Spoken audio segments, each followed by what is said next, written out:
Plarent Ndreca, i pandehuri në GKKO me akuzë nga Spaku, i cili bën edhe rolin avokatit të kryebashkiakut arrestuar me 13 akuza për 5 vepra të rënda penale, Erion Veliaj, ka kërkuar që të vijë në dispozicion të gjithë fashikuit hetimor në formë të digitalizuar. Për dijenitë të pandehurit në GKKO me akuzë nga Spaku, i cili bën edhe rolin avokatit të Veliajt, Plarent Ndrecës, me 24 korrik të vitit 2025, avokatët e kryebashkiakut i kanë marrë materialet hetimore në të gjitha format. Në 24 korrik i kanë marrë me USB, pra në formë digjitale, dhe prej muajsh bën kërkesën t'i kishin këto materiale të printuara me pretendimin se nuk kishin si t'i lexonin. I pandehuri nuk kishte mundësinë për t'i aksesuar. Tashmë i kanë materialet hetimore edhe në formë digjitale, edhe të printuara. Çfarë po kërkojnë avokatët? Të shtyjnë sërish seancat, pasi kanë frikë të përballen me drejtësinë? Materialet hetimore i kanë të printuara dhe në USB.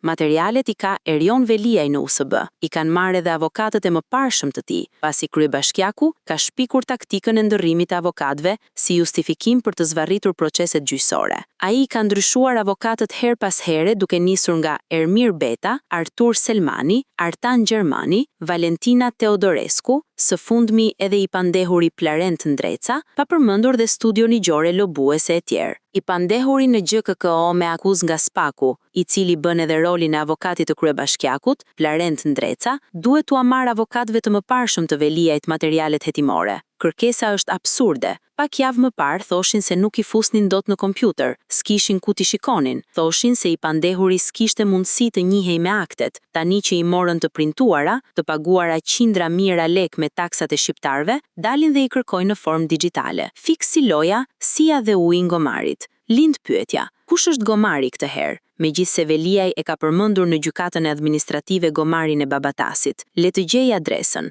Kjo loja me më the, të thash, madhe, stadash, duket si një lojë gomerësh. Këtu po përdorim termat e të pandehurit Erion Veliaj. Nëse nuk shkon me terma gomerësh, mund të përdorim termin Aqif Kopertoni, ashtu siç e ka përdorur kryebashkiaku në detyrë që ndodhet në burgun e Durrësit.